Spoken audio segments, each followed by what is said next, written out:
Trump's big warning to Iran amid talks. Trump has come out to say, and I quote, very big carrier group headed to Iran. Want Iran to make a deal soon. We have a situation right now where we have sent a very big carrier group to Iran, and I would love to see if we could make a deal. It's been difficult to make a deal with. I thought we would have had a deal last time. They wish they did, and that's what we did. The midnight hammer.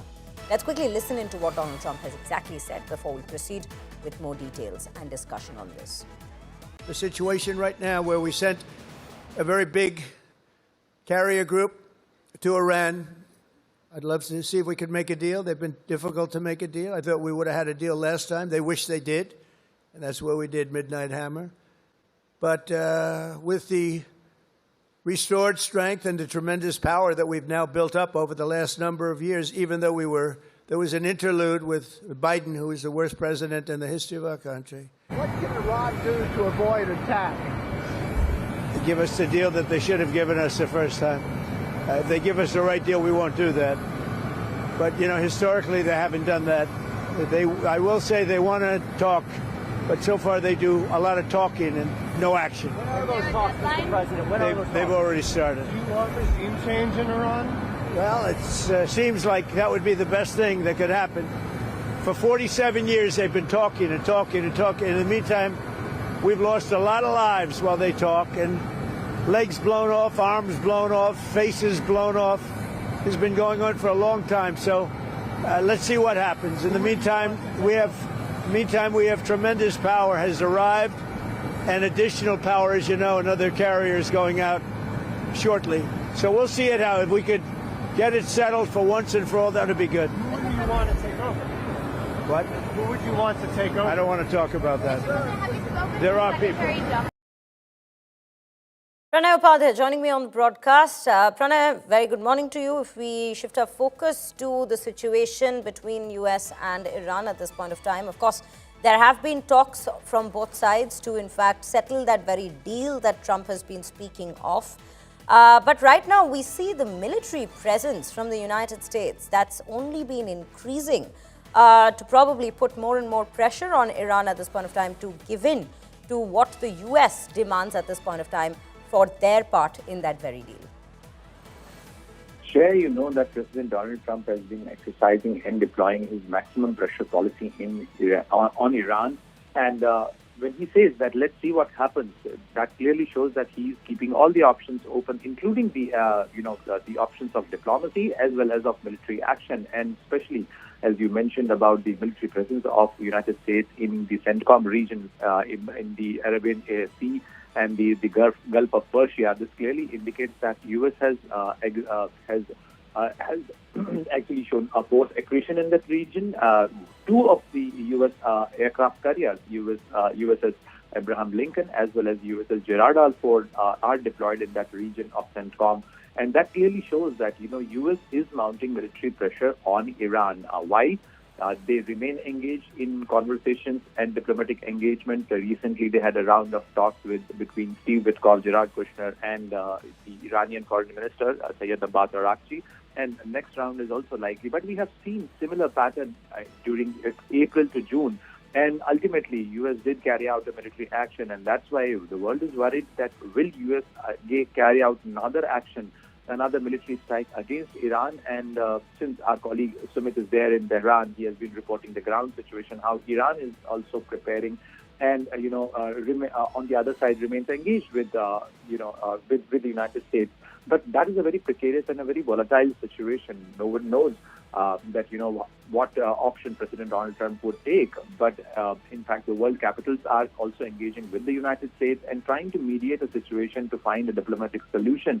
Because if another military strike happened on Iran, then there could be a further escalation in the entire region, because Iran has already threatened that they are not going to limit their response only to a certain areas only, and that could be a widespread ramification, the widespread response of a U.S. military strike. So there's clearly a worry, a concern of a wider conflict in the West Asian region.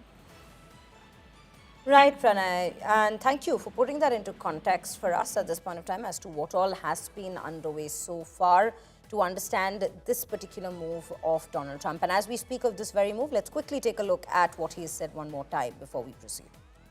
The situation right now where we sent a very big carrier group to Iran. I'd love to see if we could make a deal. They've been difficult to make a deal. I thought we would have had a deal last time. They wish they did, and that's where we did Midnight Hammer. But with the restored strength and the tremendous power that we've now built up over the last number of years, even though there was an interlude with Biden, who is the worst president in the history of our country. What can Iran do to avoid attack?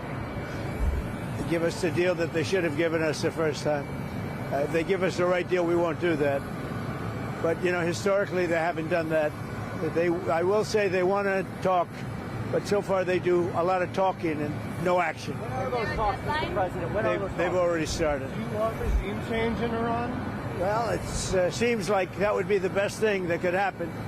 For 47 years, they've been talking and talking and talking. In the meantime, we've lost a lot of lives while they talk, and legs blown off, arms blown off, faces blown off. It's been going on for a long time, so let's see what happens. In the meantime, we have tremendous power has arrived, and additional power, as you know, another carrier is going out shortly. So we'll see it out. If we could get it settled for once and for all, that would be good. Who do you want to take over? What? Who would you want to take over? I don't want to talk about that. There are people. With that, Rohit Sharma joins us on the broadcast. Rohit, let's understand one thing. We have been seeing with each passing day, Donald Trump at this point of time has been mounting pressure on Iran. Of course, there is talks as well that's taking place on the sidelines.